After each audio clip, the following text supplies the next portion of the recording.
Parts of the president's travel ban will move forward thanks to the Supreme Court. What we can expect before justices hear arguments this fall.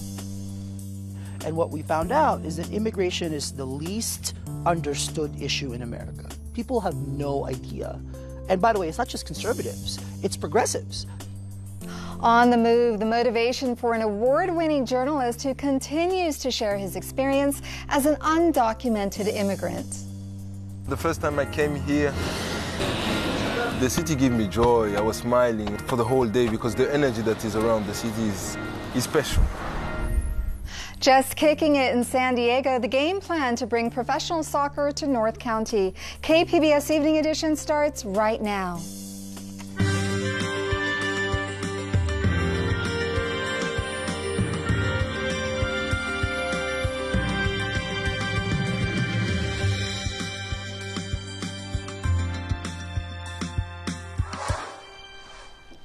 Good evening. Thanks for joining us. I'm Amita Sharma. New details tonight on the Senate bill that aims to repeal and replace the Affordable Care Act. The Republican proposal got a bad diagnosis from the Congressional Budget Office, and this may complicate GOP leaders' plans to pass the bill this week. KPBS health reporter Kenny Goldberg joins us from our North County Bureau. Kenny, what did the CBO say about the Senate plan? The CBO says the Senate plan would create 22 million uninsured people by 2026 compared to Obamacare. It also said the plan would create 15 million uninsured next year alone, so that's pretty significant. The CBO report also said that the Senate plan would slash the deficit more than the House version of the bill, and that's primarily due to the fact that the Senate bill really cuts federal Medicaid spending or Medi-Cal spending in California. So let's talk about that. How will this information affect the effort to pass the health care bill? That's hard to say. A number of senators have been on the fence about this bill. This may give them ammunition to vote no on it. On the other hand, Senate leaders have really been pushing for this vote this week and trying to urge members to support it regardless of their reservations. And as we know, politicians can be very data adverse. So regardless of what the CBO says about the plan, they may vote for it anyway. So it's really up in the air, I would say, at this point. Well, then what happens if Obamacare, if the effort to repeal Obamacare fails? Well, Obamacare will continue to roll along. It's actually been very healthy in California and in some other states that have embraced Obamacare.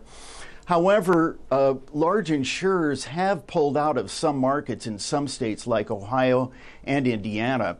And the federal government, since Trump has taken office, has really undermined Obamacare, I would say, by sending mixed messages about it and not giving clear signals about whether they'll enforce the insurance mandates or not.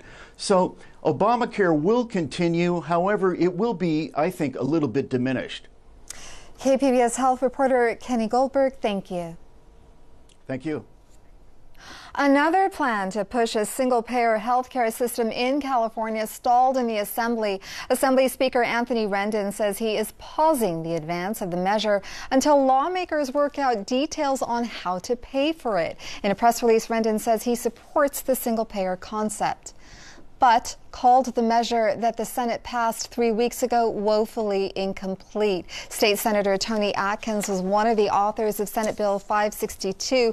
It would have extended state-supplied health care coverage to every California resident, but the bill did not include new taxes or fees to fund it. A Senate financial analysis estimates the total cost at about $400 billion. The Supreme Court is taking up the case of President Trump's revised travel ban. In the meantime, the court ruled today that parts of the ban on travelers from 6 mostly Muslim countries can be reinstated for now, with a few caveats.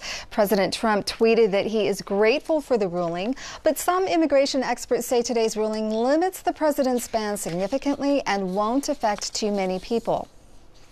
One of the things the court said was that if you are someone with a bona fide relationship to someone in the United States or to some institution in the United States, for instance, if you have a family member here, or if you have an offer to study at a university or an offer to work for a company, you probably won't be affected. The Supreme Court will hear full arguments on the case in October. Trump said last week that the ban would take effect 72 hours after being cleared by courts. The San Diego chapter of the Council on American Islamic Relations is reviewing options on the travel ban, and they're trying to figure out how they can fight it. CARE leaders say today's limited court ruling ignores the Islamophobic origins of the president's executive order. I think we have to be very vigilant because sometimes there are ignorant people on the streets that may take actions that may be harmful to the community. We must understand that it is our responsibility collectively to protect each other. I spoke earlier with attorney Dan Eaton about what today's ruling means for people who want to come to the U.S. from one of the countries listed in the travel ban: Iran, Libya, Somalia, Sudan, Syria, and Yemen. Because of what the Supreme Court said in narrowing the injunctions that the lower court issued, that you have to have either a close family relationship with an individual, or you have to have some sort of a concrete, formal kind of contractual relationship with an entity in the United States. For example, if the university, with respect to Hawaii, the students who wanted to come in with Hawaii, yeah, that's the kind of formal relationship you need to have. If you don't have one of those two things, a close family relationship with an individual or a formal relationship with an entity in the United States, the travel ban does apply, and you cannot come in pending review by the Supreme Court. So 3 of the justices, Alito, Thomas, and Gorsuch, said that they would have let this travel ban stand in its entirety while the Supreme Court considered this case. What's your takeaway from that? Well, it means that you have at least 3 justices on the Supreme Court that are going to reverse the lower court rulings outright. And what Justice Thomas said quite correctly is the court signaled that it does have 5 votes to reverse the lower court rulings that blocked these immigration orders. So you can expect that come early October, it's going to be a very contentious oral argument, and then a few months thereafter, an opinion that is not going to let these lower court orders stand. So would the court have taken this case up if it intended to rule against the ban? Couldn't they have just let the lower court's ruling stand? It could have, and that's the interesting thing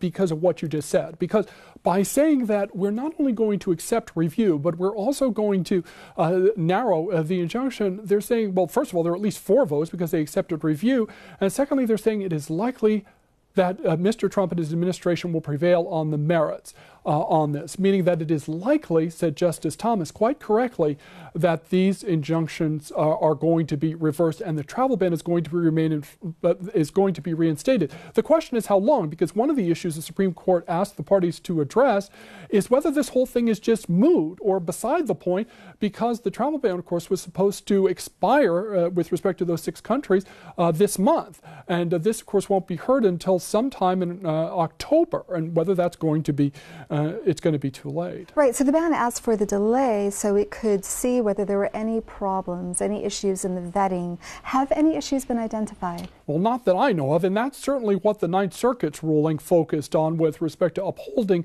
much of the injunction from the Hawaii District Court. They said there wasn't enough substantial evidence that, in fact, this ban justified a finding that the entry of these immigrants would be detrimental to the interests of the United States, which is the power that the president has under the Immigration and Nationality Act. So in the lower court's stay of this ban, it said that this ban was dripping with discrimination, racial animus, and basically religious intolerance. How do Supreme Court justices get around that if they're inclined to uphold this ban? The question is whether that even matters at all, whether you look at that at all or whether you just look at the face of the order and you ignore all of the campaign rhetoric and all of the tweets that followed after he took office. That is certainly what the administration's primary argument is. It says, look at the order. It doesn't have any of that stuff that he said on the campaign trail, and on its face, it is valid because the president has broad authority to exclude classes of immigrants whose entry the president finds will be detrimental to the interests of the United States. That's all you need to look at. End of story. Ignore all of that other noise. But the lower court said you can't ignore that other noise. That's exactly what the lower court said, but the Supreme Court has the final word, and it may very well have a difference of opinion on this, a consequential difference of opinion. We'll wrap it there. Dan Eaton, thank you so much. All right, good to see you. The Supreme Court also issued an order today regarding the detention of immigrants. Currently, people facing deportation can be held for months, sometimes years, while they fight their cases. But the court has now ordered a rehearing of a case that limits those detentions. KPBS Fronteras reporter Jean Guerrero has more. The Supreme Court rehearing of Jennings v. Rodriguez will take place in October, so that newly instated Justice Neil Gorsuch can listen to the oral arguments on the case. The case challenges a 2013 Ninth Circuit Court decision that limits how long immigrants can be detained when facing deportation. That court decision said the government can't detain immigrants for longer than 6 months unless officials can prove the immigrant is a danger to others or a flight risk. Otherwise, the decision says, immigrants should be allowed to continue fighting cases outside of detention. I spoke to Bartis Vakili of the ACLU, which filed the initial lawsuit to limit immigrant detentions, citing violations of the Constitution and the Immigration and Nationality Act.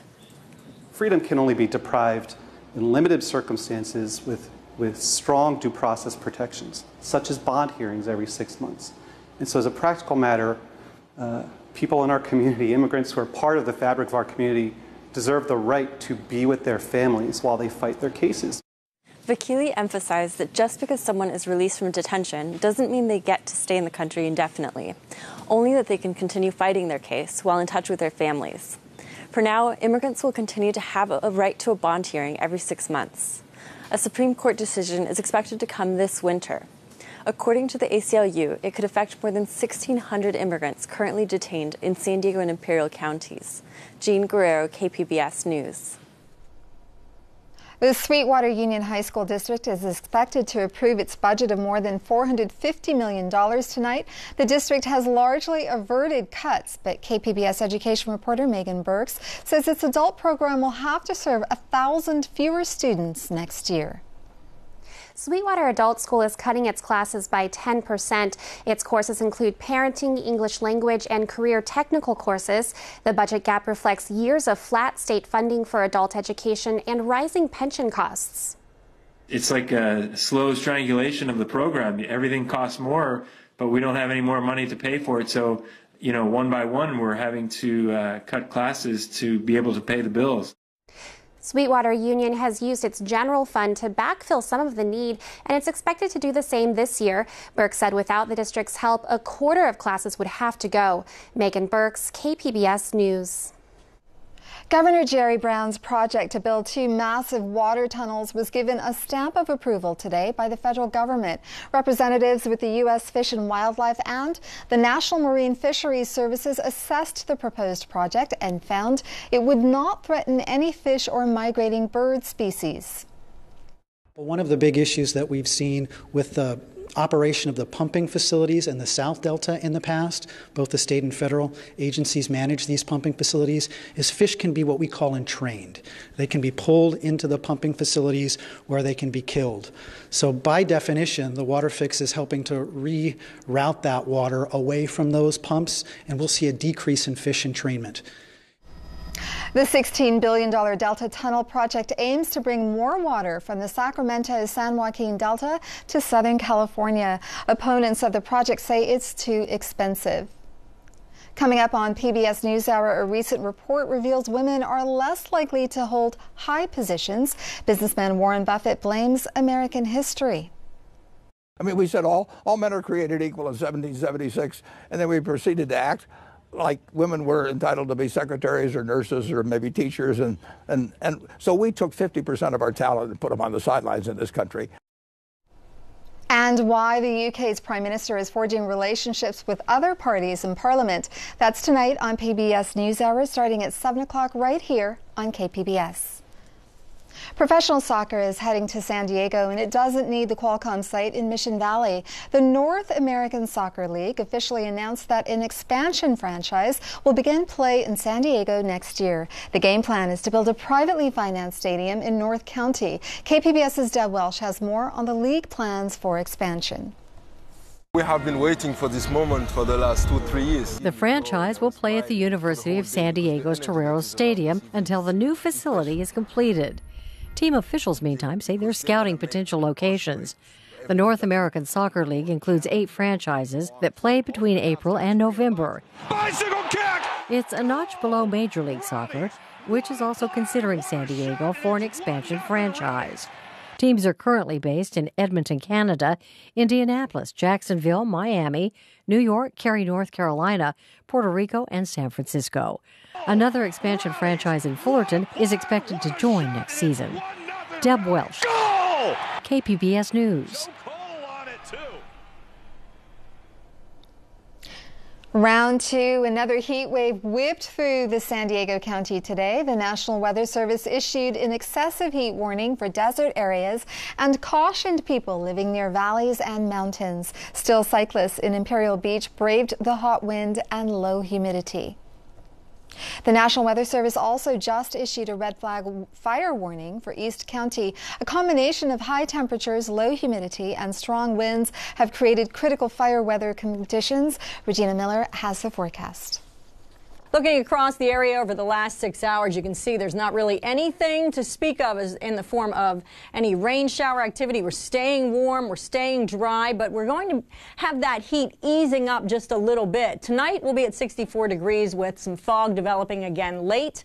And as we take a look at the temperature in Borrego Springs, we're at 78 for your overnight low. Mount Laguna is at 63 degrees. Oceanside at 57 degrees. Not quite as hot. We are going to see the temperatures come down just a little bit, but we are going to have windy conditions, so a red flag warning is in effect for the mountain areas as we go through Wednesday morning. So here's a look at tomorrow's forecast. Oceanside's at 75, Borrego Springs 110, Ramona is at 94, and Mount Laguna is at 82 degrees with plenty of sunshine. And for the late week, we're still going to be dealing with the heat there across parts of the southwest. So in the coast, we're going to see fog giving way to sunshine, 75 degrees. It gets cooler. By Thursday, we're down to 70 degrees with fog giving way to sunshine. We're staying in the low 70s there as we go into the weekend. Inland locations on Tuesday, 92 degrees, but then look at that. By Thursday, even in the inland locations, we're going to cool it back to 81 degrees with fog, then some sunshine.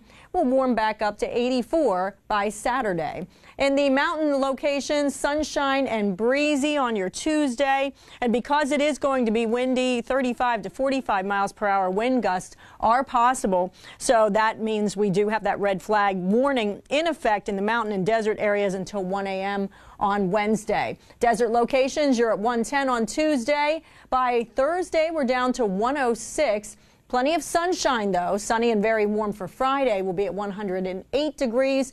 And then on Saturday, 109 degrees. And we have plenty of sunshine in the forecast. I'm Regina Miller, KPBS News. What is it like to be undocumented and in the public eye? Pulitzer Prize-winning journalist Jose Antonio Vargas shared his story as an undocumented immigrant in 2011 in a New York Times article. His mother in the Philippines wanted him to have a better life. She sent him to the United States when he was 12 years old to live with his grandparents. KCTS producer Enrique Cerna talks to Vargas about why he continues to advocate for immigration reform while facing the risk of arrest and deportation.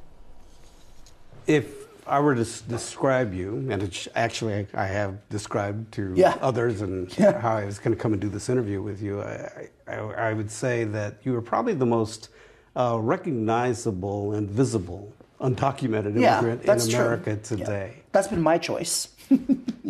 But does that separate you from the others that are in the shadows, that do not have that could, Absolutely it does. Oh, which is why I think it's even more important for me to be as vocal and as visible as I am. Now, don't get me wrong. After the election, particularly after the inauguration, especially after the Muslim ban was announced, because people forget the same executive orders that has now been questioned by the courts, right? The executive order targeting, Muslim countries. That same time is when the executive orders on immigration were signed. So after that, my lawyers, I'm privileged to have a bunch of lawyers advising me, a lot of really good lawyers. All of them were convinced that I should not be flying outside of California, where I, grew up and where I live. That I should just be driving. I'm allowed to drive in the state of California, right? California, like Washington State, allows us undocumented people to drive. But I should not get on any more domestic flights. I should cancel all of my events, especially in places like Kentucky and North Carolina, and should just stay in California.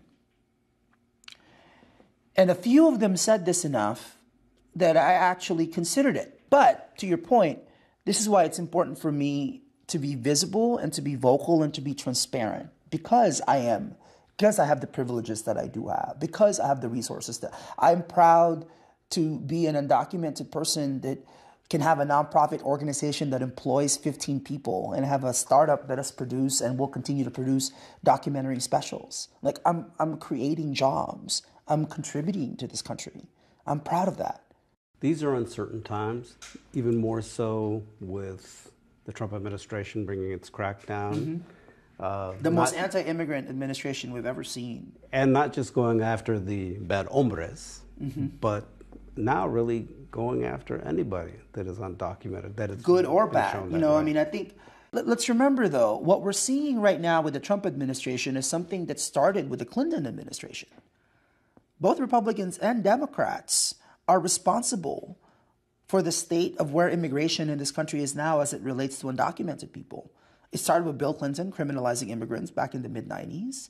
Bush continued it, although George W. Bush was on the right side of history on this. He tried to pass immigration reform and, couldn't get anywhere. Barack Obama tried, but Congress was never going to play ball. But Barack Obama, 3 million deportations, right? So Trump, in many ways, arrived at a moment of where the foundation has been set for him to do exactly what he's doing. At least in the Obama administration, they make the argument that they prioritized, right? Like they didn't go after people like me.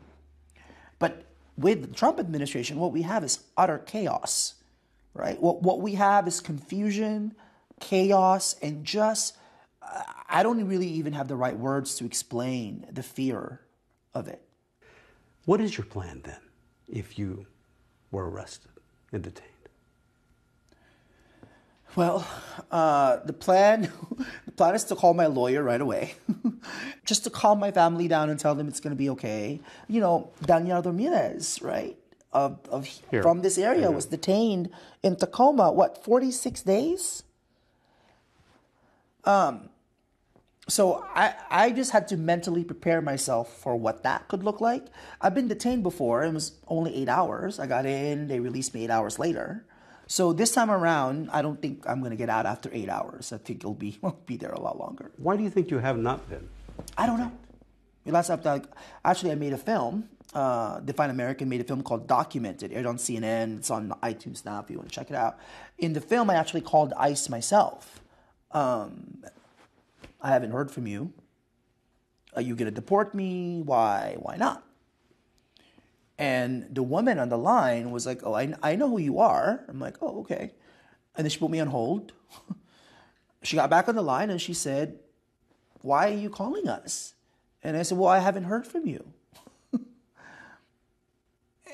Are you going to deport me? Why not? At that time, I was actually writing a cover story for Time magazine. So I called her as a journalist who happens to be undocumented. And I'm like, what are your plans? And I said, I'm writing a cover story for Time. Like, I need an official comment from the government. Are you going to deport me? Why? Why not? And she said, no comment.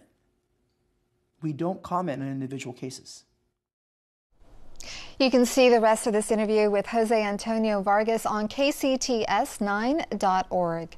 Today marks 20 years since readers got their first taste of the wizarding world as written by J.K. Rowling.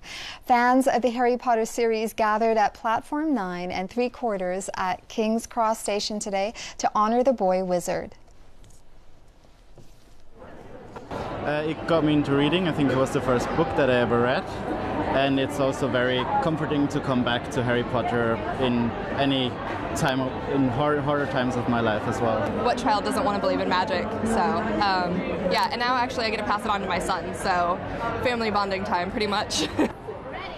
Harry Potter and the Philosopher's, the Philosopher's Stone was published on June 26, 1997 in Britain. It was released a couple months later in the U.S. under a slightly different name. Since then, it has sold more than 450 million copies worldwide and has been translated into 79 languages. Here's a look at what we're working on for tomorrow in the KPBS newsroom on Morning Edition.